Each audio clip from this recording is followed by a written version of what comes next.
Hello, everyone. So we just got a question here on it's a Facebook group, but I just decided, well, I'm gonna go in there and answer it on my YouTube channel. So a lot of you guys are just getting into this sort of real estate photography, and that's the question we have here. I just started. I usually photograph people.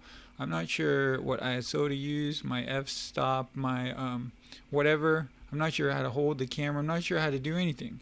Well, let me go through these photos. And for this particular episode, usually I do lighting stuff a little bit more advanced, but for this particular episode, I'm going to assume you're watching this in sort of it's your first shoot tomorrow and you don't have time to understand how to use lighting and compositing and in real estate photography. You just want to get through your shoot, your shoot. So we'll go ahead and enlarge these, and these are some of the same mistakes you might make. So this is great. We can see this is a first real estate shoot, and you might do some of the same stuff. Now the thing that's really nice here is she probably did this, and it is nice. This is nice. I don't usually do that. I usually use the original skies, which that doesn't. It looks too nice to be the original sky to me. So maybe she swapped that out. So it is cool.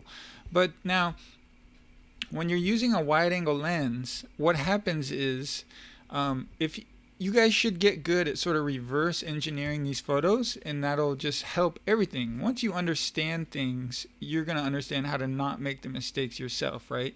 And I can see by looking at this photo, I wish I had like a Photoshop or something, but you can see these lines right here. They're actually vertical in real life. You see that? But they're pointed, they're converging upwards and in, kind of like railroad tracks, but just not that extreme, right? So they're not parallel, they're converging upwards and in. So not out, but in. So what that means is, and this is what I meant about the reverse engineering, she's actually pointing the camera up a little bit right here. I just know that because of the lines, all right? Unless the house doesn't have straight lines, I have to be right about that, okay?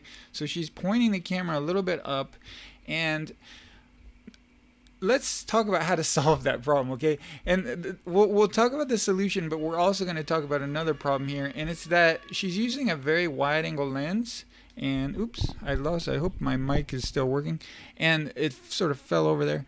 And yeah, she's using a very wide angle lens, and what wide angle lenses tend to do is distort the foreground and make it really sort of overemphasized, and we don't want that. So we want to stand maybe on the other side of the street. The only way that you can't do this is if there's a car maybe that's parked on the curb here. I understand you might want to do this, but you want to stand on the other side of the street and get a longer lens. And what that's going to do, if you can picture, if this was a building right here, let's just say this was a building right here. I'm sort of going on a little tangent here. And let's just say if we were standing right here. Well, to get a photo of this building, we're going to have to point up, right? If we stand over here, the further away we go, the less up we're going to have to point, and the more level we're going to be able to keep our camera. So let's go all the way back to the start, what I was saying. She tilted her camera up to get this photo. I know that. You should know that now when you see this in your viewfinder. Well, I'm tilted up. I see these lines converging up a little bit. Well, going across the street and zooming in with a longer lens is going to allow you to keep a more level camera, and it's going to de-emphasize this also, this foreground. And this is in particular is a very ugly foreground. As a little side note, if this is a really nice lawn, you might want to emphasize this, right? So that would be a case where you might want to shoot from here and use a wide angle lens. So you see how that works. So it depends on what you want to emphasize, but she could have went back and kept more of a level camera, and that would have made these lines straight in her camera, or at least gotten very close.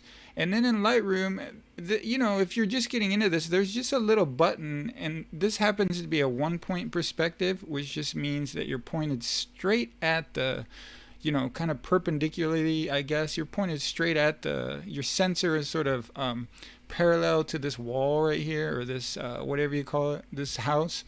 So you can click a button in there, and it straightens the verticals up for you, and it straightens the horizontal. So you're going to have to find another video how to do that. But I'm just telling you, if you do what I'm saying, you're going to cross the street. Your verticals are going to be very close to being on, because you're not standing so close to the home pointed up, remember? So you're standing over here, you're zoomed in, your verticals are very close, your photo is going to be less distorted looking, and the software is going to be able to take care of your verticals and horizontals for you.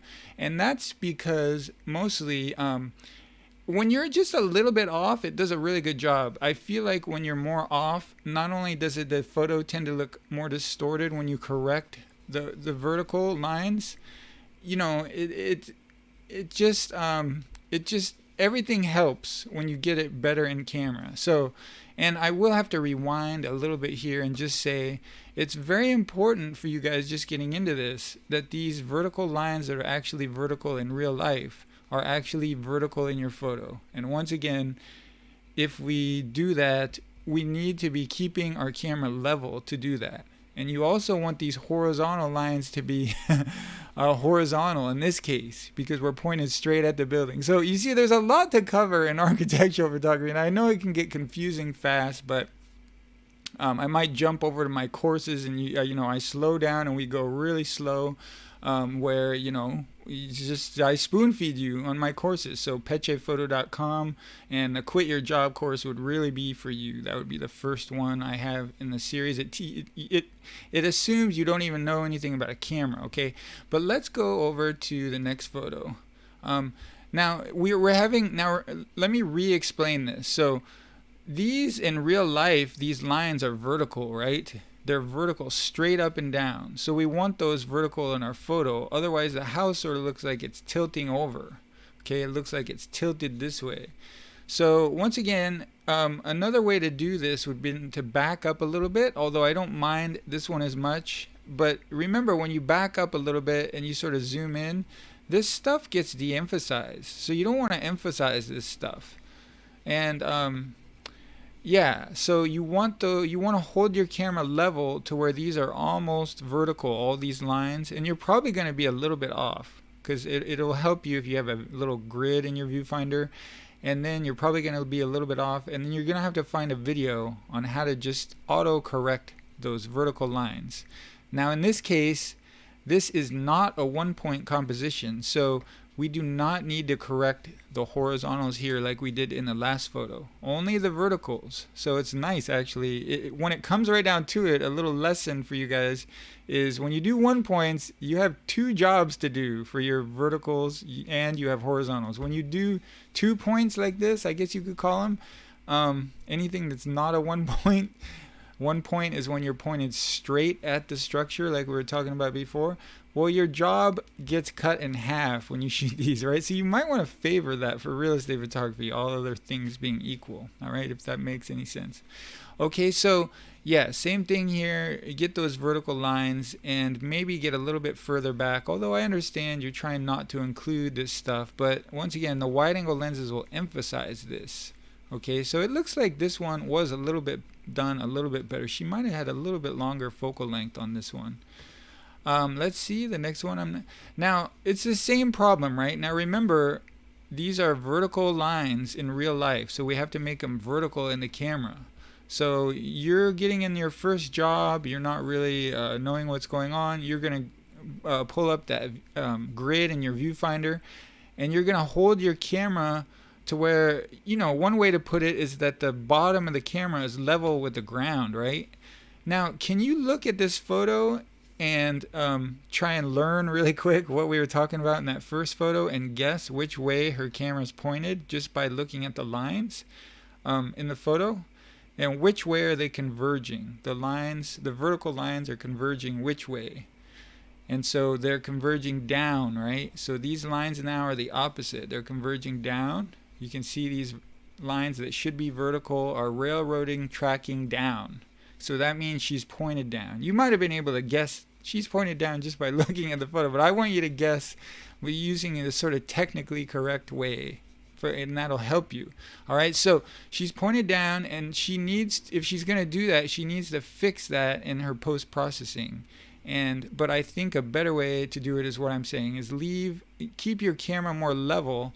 And what that means is, like I was saying, your camera, the bottom of your camera is level with the ground or parallel. So this happens when you point your camera down. You can go ahead and do it in your living room right now. Look through the viewfinder, keep a level camera where your lens is sort of parallel to the floor, and then all these lines might look pretty darn straight. You might have to sort of finagle it a little bit, but you'll get them. You point it down, all these lines start railroad tracking down. You point up and the opposite happens. The lines converge up, all right? And so it looks like she used a little bit of, looks like on-camera flash here, and she's just using a little light touch of it, and you'll see it is a very common problem. The color balances are completely different, so this is warm light back here. Her flash is going to be relatively cool, okay, relatively cool, so it's going to appear blue in her photo. So there's really no way, well, there's no practical way to correct this, okay? Not for a real estate photo that you're wanting to spend a couple of minutes on when you get home, you know, because you have 40 of them, right? So it's very, very difficult. So I don't know if that's helping so much. What I would have probably done here is, this is maybe another big tip, and it's tough to give advice because, you know, you're going to have to talk to your clients, but I would either not have used that flash and just let all this lighting in here do the work, because it's all going to be the same color. You know, they're all the same color balance light in through here, and then you're just going to white balance off of something that's white. All right, maybe I would try this thing over here, this little and that'll get you somewhere in the ballpark. I would usually warm the photo up a little bit from there, so that'll make it a little bit more natural. So you don't want to make white things perfectly white. I realize as I'm going through this lesson, there's really a lot. So that's why, once again, and this wasn't even planned, I really encourage my course, because as you get into this, there's just a million things, okay? As I go through these little photos, I just realize there's just a million little things, okay? But the major things here were the verticals, and I would say don't use the flash, and I would say the master technique, if you're going to go and do this photo tomorrow and you're not sure what to do, is turn out all these lights and let this window light sort of pour in and light it that way. And that way, I feel like you could make a photo that looks like it could go in a magazine. I mean, if you're asking me. So, and you could do it just handheld. Just make sure you get those you know, vertical lines straight, and everything else would be great. You know, the lighting would be great. You just want to make sure the windows don't blow out too much where you there was blooming around the windows, so you don't want any of that, okay? So let's move on. All right, and it looks like she listened to me here. She didn't use that flash, and I feel like it's a nicer photo. It makes more sense, and it looks like she got her white balance a little bit better. Now, guys, with flash, you're going to be able to just do a lot more, and things are going to look a lot nicer and a lot crisper and more sharper and color corrected, and you're not going to be getting these sort of, I'll call it blooming effects up here on these blown out areas. And you're also not going to be getting your windows looking like they're blue for some reason, okay? And that was the same problem we had before, where the light outside is going to be relatively cool compared to these, all right? And that's why it's looking blue right there, okay? So if you use flash, you don't have that problem, okay? You're going to be, the windows aren't going to look blue, and there's not going to be sort of this weird color, you know, everywhere. It's just, it cleans everything up. So that's what we talk about in my course, is how to start getting into flash, okay? And that's really where you want to be going with things. Even in a sort of long, difficult space like this, you can still do it, all right? You can still use flash. It's no problem. You just got to be using Photoshop compositing. Okay, and so a lot of these are the same problem. If you guys could once again look at this line over here and guess which way she's pointing the camera, it's probably down, right? So it's a little bit converging down. So especially this one. And so yeah, she needed to correct that. And once again, I'd say turning off all these lights, she could have made a really nice photo here. A lot of people don't know that. It's a little sort of hidden secret. You turn off all the lights, you can make a really nice photo here. I'm telling you, it'll look like it belongs in a magazine, just hand holding the camera. I'm serious. So done it many times. All right. So yeah, and a lot of these are the same problem, right? So one more time, you guys want to guess which way is the camera pointed, and it's down, right? We got the railroading tracks, but they're pointed down, converging down, okay, this way. So that means the camera's pointed down, so she needed to keep it more level and maybe use her Lightroom little processing. There's an automatic button in there that'll just correct a little bit if you're a little bit off getting these in camera. But in a case like this, it might do a good job too, but it might not. It might make like a diamond out of this threshold over here. So sometimes it just doesn't know what to do, and that's when you're pointed too far down or up. That's why I'm telling you, get really close in the camera where you're not pointed down, where you're keeping a level camera, and Lightroom and the automatic tools in there are going to do a really good job. But don't forget, we don't want to rely on those automatic tools forever. You're going to be learning how to do this. Like say in my course, Quit Your Job at pecefoto.com, okay? So pecefoto.com, just quit your job course. It'll show you how to do all this stuff, all right? And same problems, okay? And you definitely got to get that toilet seat down, so that's a big one.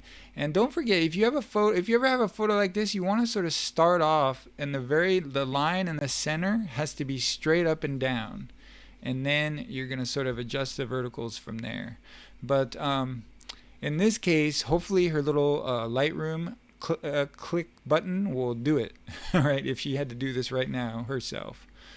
And it'll sort of, don't forget, you want to shoot a little bit wide too if you're just starting, because Lightroom is going to cut off certain areas down here when it corrects the verticals in this photo. So that might be a little cue to you to shoot a little bit wider if you're not getting your verticals really good in the camera, because Lightroom's going to have to use a little bit of this information over here and just discard it, because it's going to be pulling these out, okay? It's going to be discarding this information down here. So that might be, just shoot a little bit on the wide side, I'd say. All right, and it's pretty much the same problems. And once again, if that light is turned out, you know, this is just an empty room, but it could actually turn into a nice looking photo, a really sort of moody, bright, and nice photo. Okay, these are all the same problems. Okay, so we'll just get through these quickly. And whatever she did here, so you see how much nicer this looks, and it looks like she put a flash over here, I'm pretty sure. So maybe not. Actually, it doesn't. It just looks like she white balanced it really more technically correct. Trying to get a little clue there in the window. And it's a really easy clone job just to clone that out. I guess this is it. This is all you can get. I can't get any closer, but I see her flash there, so I guess she didn't flash. It just looks sort of clean to me. But she probably just white balanced off the ceiling, and that sort of cleaned up her colors there. It looks good, but I'm telling you, flash is going to be a lot cleaner, a lot more color consistent, and a lot sharper, and everything.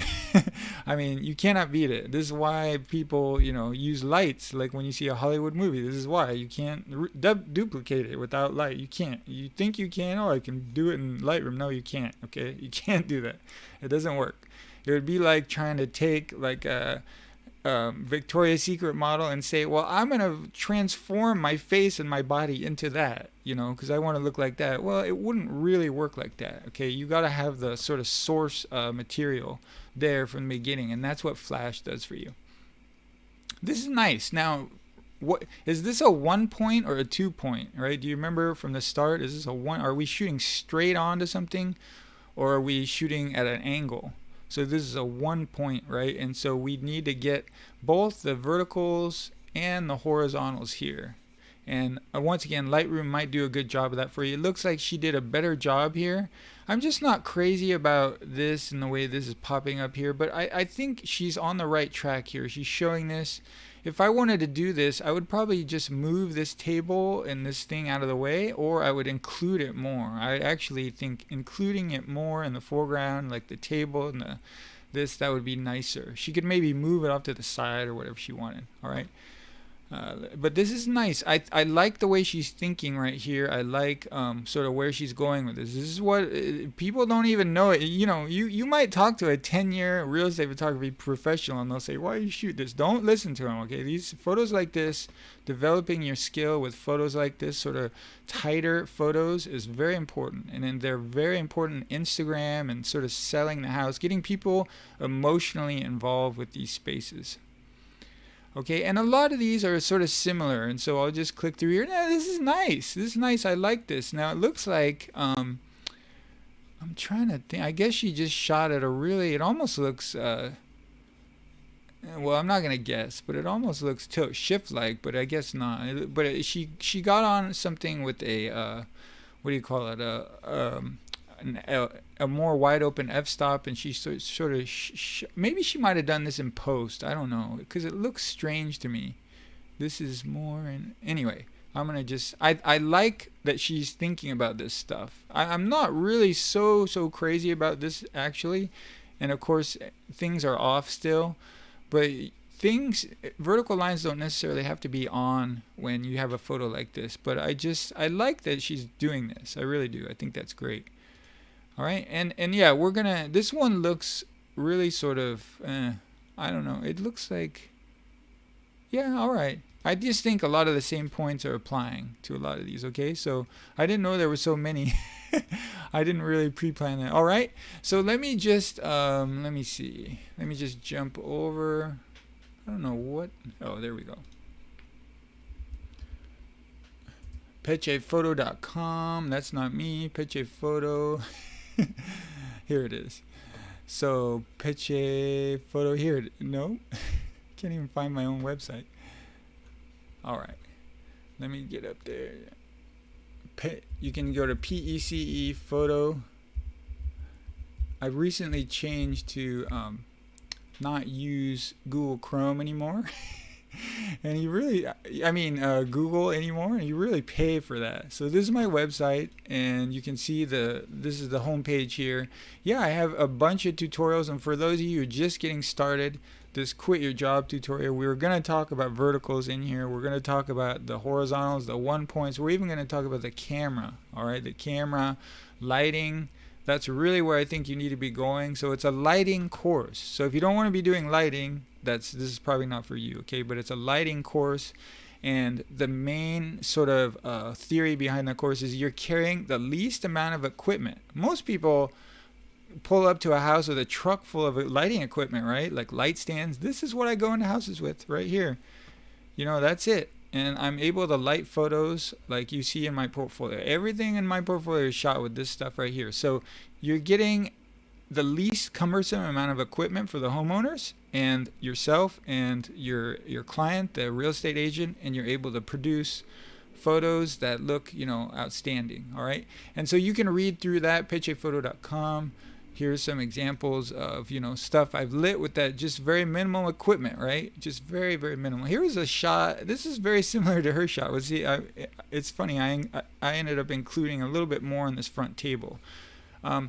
But all right, thanks for tuning in, everyone. I hope you got something out of that. I hope it helped some of you out there.